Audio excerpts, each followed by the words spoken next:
So I would like to start with few clarifications concerning the title of today's lecture, Russian Translation Studies Schools Inside and Beyond Linguistic Paradigm. So school here is used in the same sense we use it when referring to the art schools or the schools of thought. Thus, the school is supposed to mean the group of scholars influenced and drawing on the same ideas and theories. And so here in Russia, in the field of translation studies, schools tend to be associated with cities and more specifically universities. For instance, today I will speak of Moscow Linguistic University School, Perm University School, Voronezh School, and others. However, there are also approaches associated with certain theory, but not affiliated with this or that institution or area. The second part of the lecture's title implies that the main body of thought in Russian translation studies is meant to be related to the so-called linguistic theory of translation. And this, I believe, is the main difference between Russian translation studies and foreign or Western, as we may call them, translation studies. So other approaches that I will describe are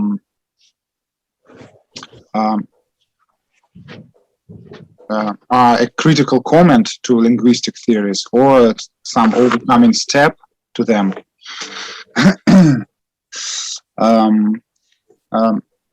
First, I would like to say also that I will not speak here about the field of history of translation and translation thought, though it is a very important one. It is, I believe, more the part of history of culture, history of literature, and not proper translation studies. Though there are strong traditions in Russian translation studies of historical research. And also I will not focus on the schools which simply borrowed the ideas of our Western colleagues and developed them here in Russia. So I will focus on the schools, the original schools of Russian translation studies. Okay. So to understand how Russian translation studies evolved throughout 20th century and how we've come to what we have now, several words are to be said about the idiosyncratic journey of the Soviet science of translation. And the distinctive feature is that, as was common to the Soviet science in general, it achieved a peculiar interaction with the global, mainly European translation studies. There was a certain degree of engagement, but it was mainly monodirectional. I mean that Soviet scholars did embrace the main trends, like Skopos theory and the teachings about the pragmatic aspects of translation. And in this regard, the collection of essays by Western scholars, including Jacobson, Nida, Catford, Rice, translated into Russian and published in 1978, was a significant landmark. So Soviet translation scholars were not in any sort of isolation. They were studying the works of their Western colleagues. But unfortunately, the Soviet translation theories were and still remain terra incognita to Western scholars.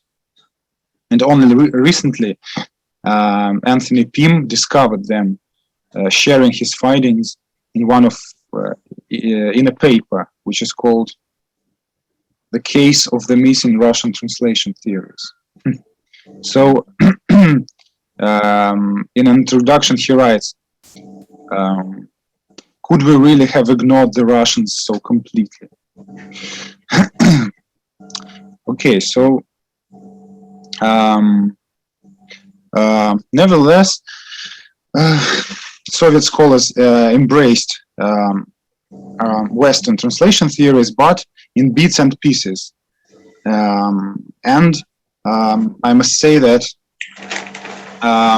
Soviet Russian translation studies were not directly influenced neither by the dethroning the source text manifesto of Scopus theory advocates, nor by the so-called turns, be it cultural or other turns. And this seems to be the reason why the stronghold of linguistic theory has proved to be way more impregnable here than in Europe. Suffice it to compare what scholars had been discussing here and there at the same time span. For example, in the end of 1970s and in 80s, Scopus theory was created, and also the so-called cultural turn began in the end of 80s, the late 80s. And here in Russia, at the same time, Schweitzer and Komisarov were developing their theories of equivalence. So again, I will repeat that linguistic theory has more stronger traditions, more solid traditions here in Russian translation studies, and this is one of its characteristic features. Yet, the Soviet linguistic theory of translation evolved together with linguistics, drawing on new trends, and so it happened to be more flexible and more mercurial, if I may say so. Indeed, if the founding fathers, like Retsker and Berkhudarov, operated in the confined space of linguistic framework, the second generation scholars, like Schweitzer and Komisarov, drew from neighboring areas of sociolinguistics, psycholinguistics, pragmatics, and communication studies. As Schweitzer once pointed out, the interdisciplinary nature of translation studies is part of and parcel of interdisciplinary nature of linguistics itself. So when the boundaries of linguistics are expanding, so do the boundaries of translation studies. So many theories and ideas that that are always contrasted to the linguistic approach, here in Russian translation studies become part of it. Okay, so if we will take a look at today's landscape, we can say that there are still scholars and schools that are operating within the linguistic paradigm, and there are those that are operating beyond linguistic paradigm.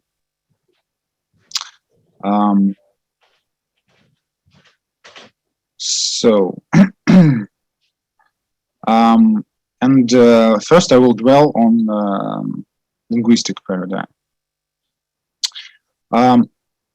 But first, a few words about the names of these paradigms. Anthony Pym, in his book Exploring Translation Theories, described 5 or 6 paradigms in Western translation studies, and the first is called equivalence paradigm, and this can be loosely compared to what I call here linguistic paradigm. But I will not use his paradigms because Russian translation studies has its own way. Okay, so linguistic paradigm, and the first school is Moscow State Linguistic University School. All the founding fathers of linguistic theory of translation in Russia, whom I already mentioned, like Retsker, Berkhudarov, and Schweitzer, Komisarov, all worked in Moscow State Linguistic University. And so this trend of thought is associated with this university. But also through the practicing translators who are teaching translation now in the Moscow State Linguistic University, this school also have ties with the Soviet School of Literary Translation, with Ivan Kashkin and his followers. And so this mixture resulted in what today may be called a pinnacle of Russian linguistic theory of translation. It is a frequency and typology model of translation, first described by Dmitry Vladimirovich Psurtsev in his paper. So now I will dwell on this.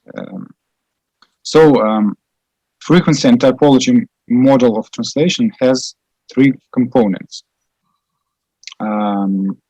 meaning it's drawing on three theories.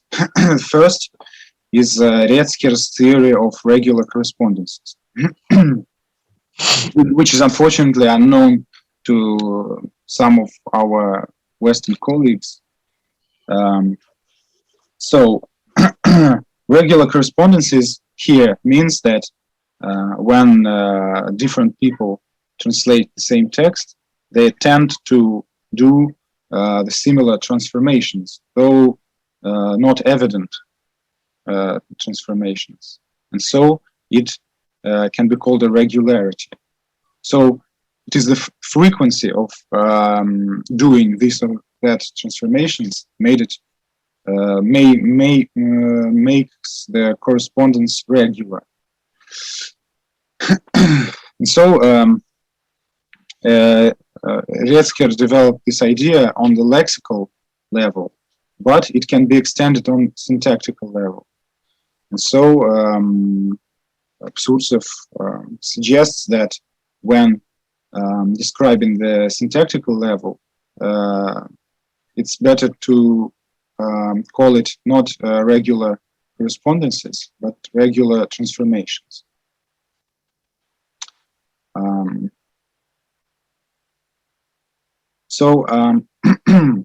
To draw a simple example,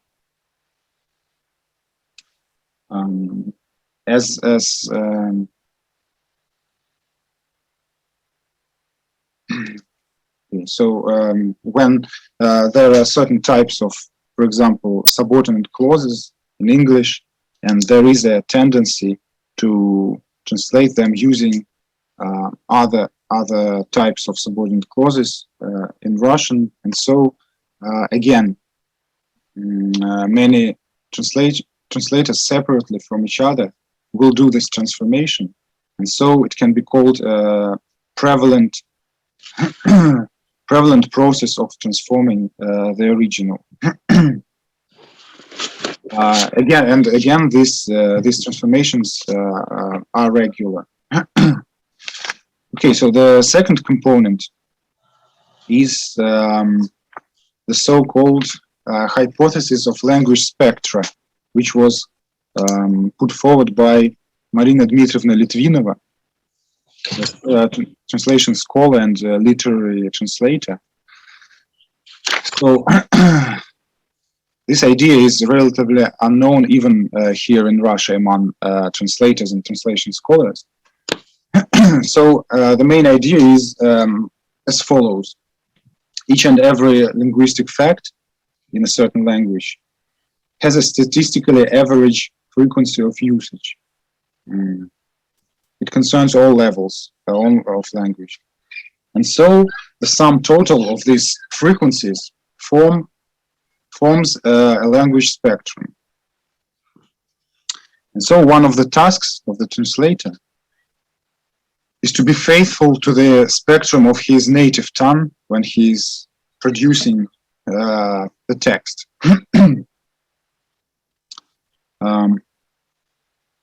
So this again has to do. This idea deals with the notion of frequency.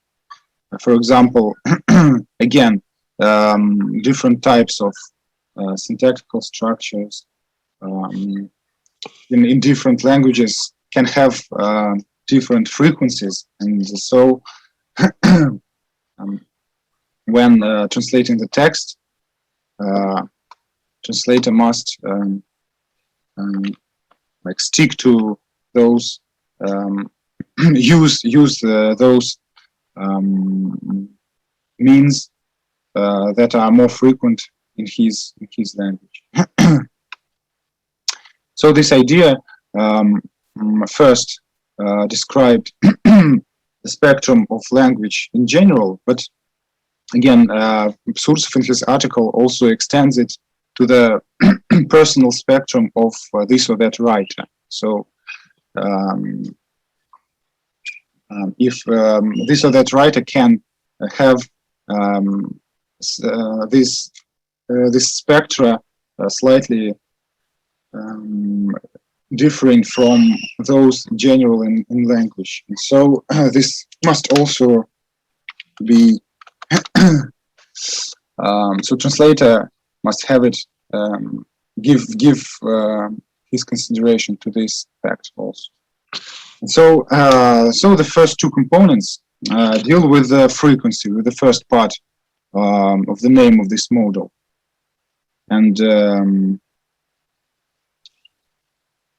the third one is the deals with typology. So it's the fundamental differentiation between general and original authors' linguistic features proposed by Soviet literary translator Ivan Kashkin.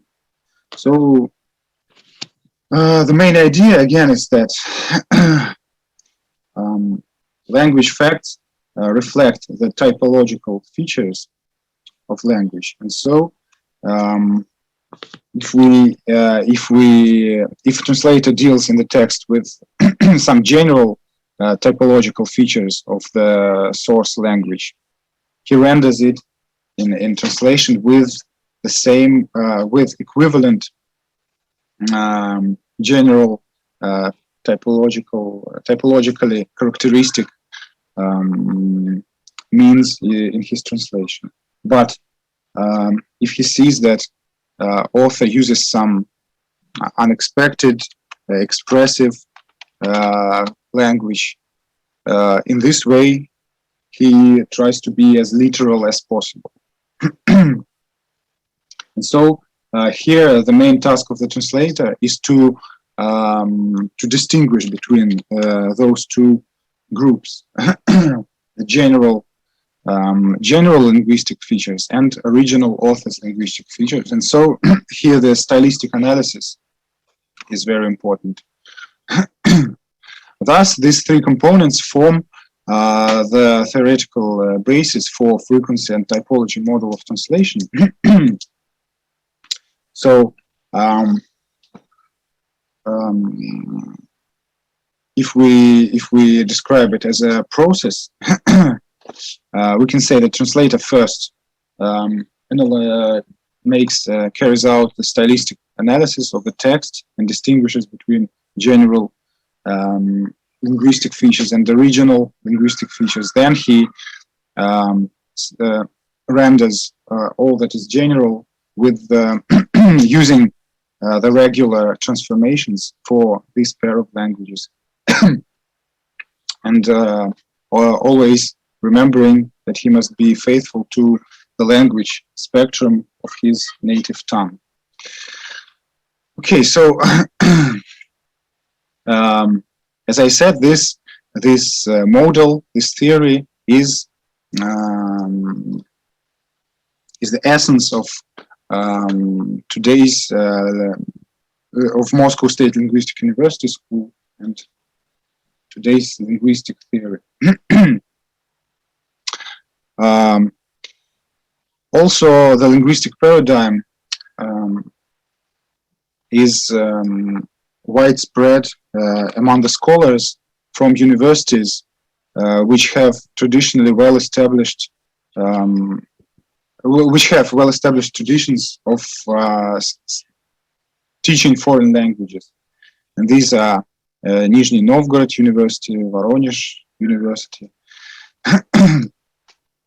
So, speaking of Voronezh, I want to say about the research performed by Elena Alexandrovna Knyazheva and her disciples. So their research is a part of linguistic paradigm, though they are drawing on wide variety of linguistic and theories from neighboring disciplines. And so their recent research is focused on the evaluation of the translation's quality. And so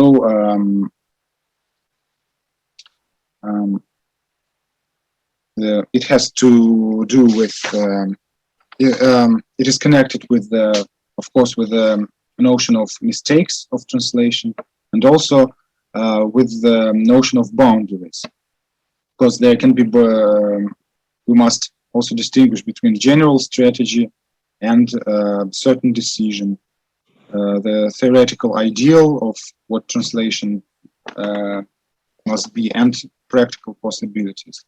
And so these researchers imply the system analysis, and they describe decision making of the translator as an analytical hierarchy process.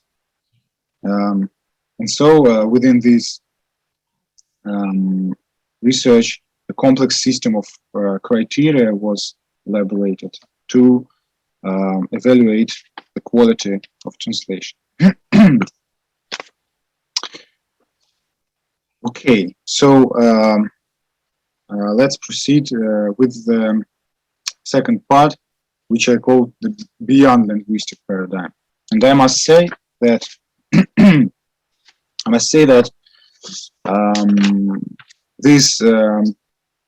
there are schools and scholars in Russia that oppose themselves to linguistic paradigm.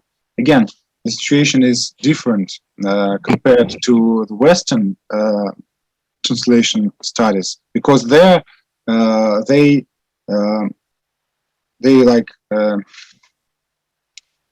don't have linguistic paradigm anymore, because even in 80s there was a scopus theory that claimed to dethrone the source text. And so it is our Russian peculiar situation when there are scholars that operate within linguistic paradigm, and there are those who oppose them to this paradigm.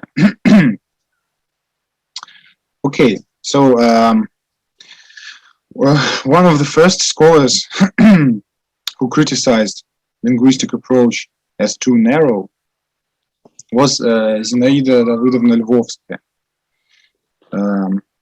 So she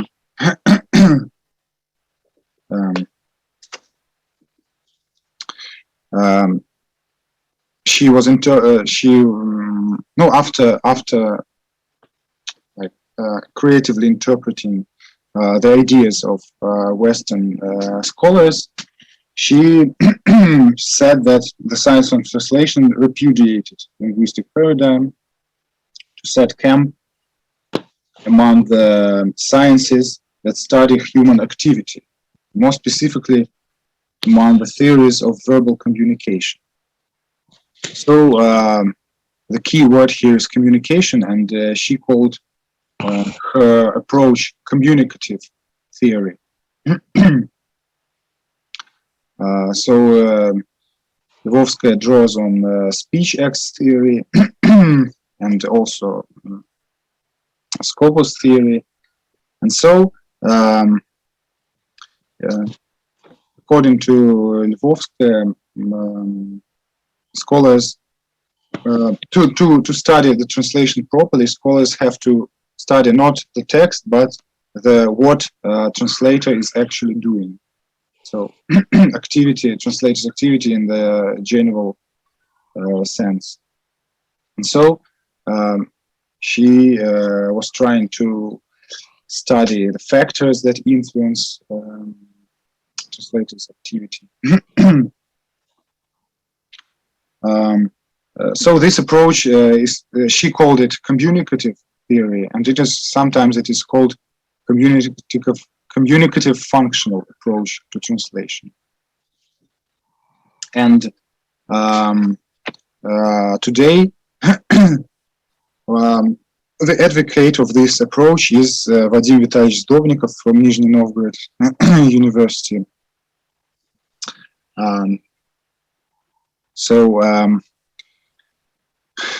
In his doctoral thesis, he relies on Lvovsky's ideas and on Scopus theory. And so the communicative functional approach is opposed to linguistic approach, which is called textocentric. Opposed,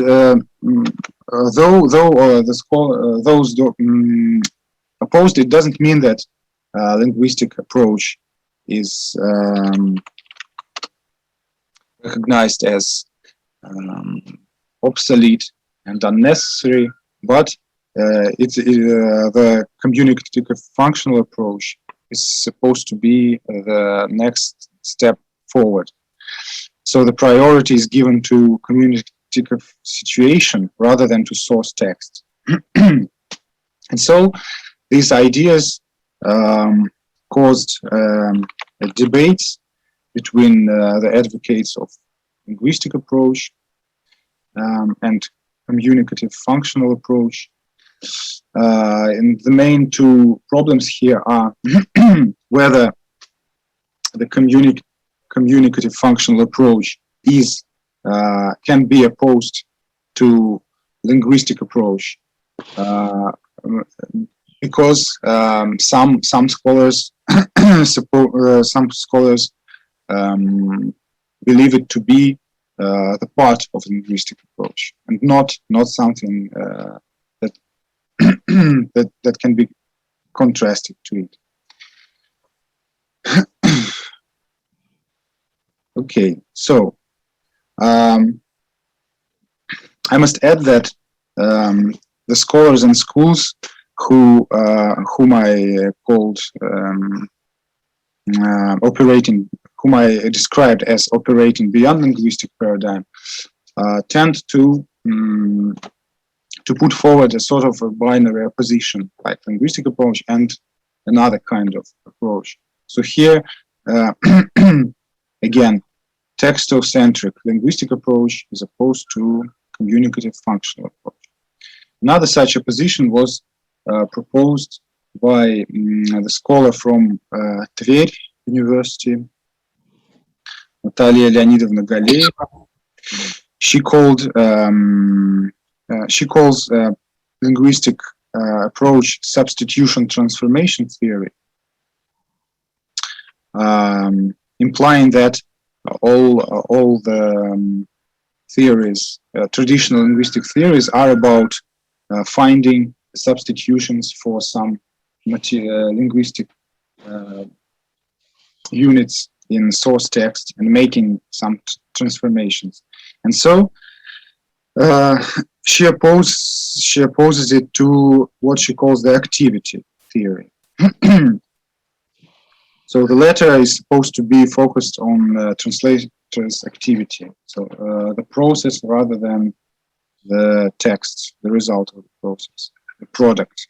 And so this activity paradigm, as we may call it, is supposed to embrace all kinds of hermeneutic and psycholinguistic aspects of what translator is actually doing. So Galeeva is using the ideas of her colleague from Tver University, Georgy Bogin, his theory of understanding, and uses it to analyze the process of translators understanding the text and then making certain decisions. But what we call activity, what was called an activity theory or activity paradigm, has a wider implications, because in Soviet science, in psychology, activity theory is one of the most influential schools, psychological schools, and so which is called the activity theory, and which was later developed into speech activity theory. And so certain Soviet and Russian scholars also operated within this framework, like Чернов, Евгений Васильевич Чернов, Ирина Алексеевна Зимняя, Валентин Ивановна Ермолович. They were trying to apply the methodology of Soviet psycholinguistics, which is a speech activity theory, to the problems of translation. And it is interesting because today in Western translation studies, the field which is called translation process research becomes more popular, which is something similar. But there is a difference between the translation process research in Europe and those those researches that were carried out by Soviet scholars. And we can call the former, we can call the approach of the former is the bottom-up approach, as within the translation process research, a lot of experiments are carried out, accumulating material, facts, and while the approach of Soviet scholars in this field was top-down, as they were elaborating the methodology for analyzing translation as a psycholinguistic fact. So, as we see, a linguistic paradigm can be opposed and is being opposed to communicative functional approach and to activity approach. But there are also those who are trying to reconcile the two paradigms.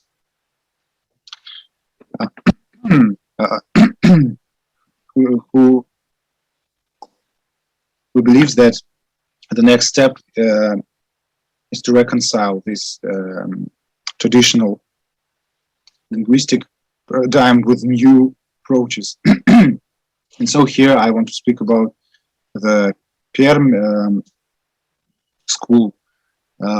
These are the scholars from Perm National Research Polytechnic University, mainly Людмила Вениаминовна Кушнина and her disciples. And so they elaborated, they developed the synergetic theory of translation.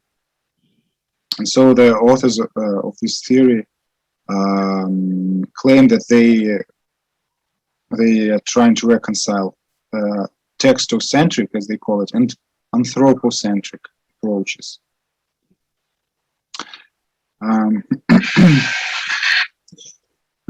So it was called synergetic because Kushnina draws on the field which is called linguosynergetics, and this or linguistic synergetics, which regards language as an open, dynamic, non-linear, self-organizing system. And so the translation is also believed to be a self-organizing system. So another idea here is that the translator operates in a sort of space where he must harmonize ideas of the author, his own perception. And so one of the ideas within this theory also is that not the equivalence is the purpose, the final purpose of translation, but harmony. So different factors, different ideas must be harmonized in translation. And synergetic approach also implies that when translation is done, it's not just a substitution for the source text, but it has some qualities, some new qualities being emerged, making it the text in its own right. Okay, so I think that that's all that I wanted to say about paradigms in Russian translation studies, and I think that we can have also a discussion of these ideas. Thank you.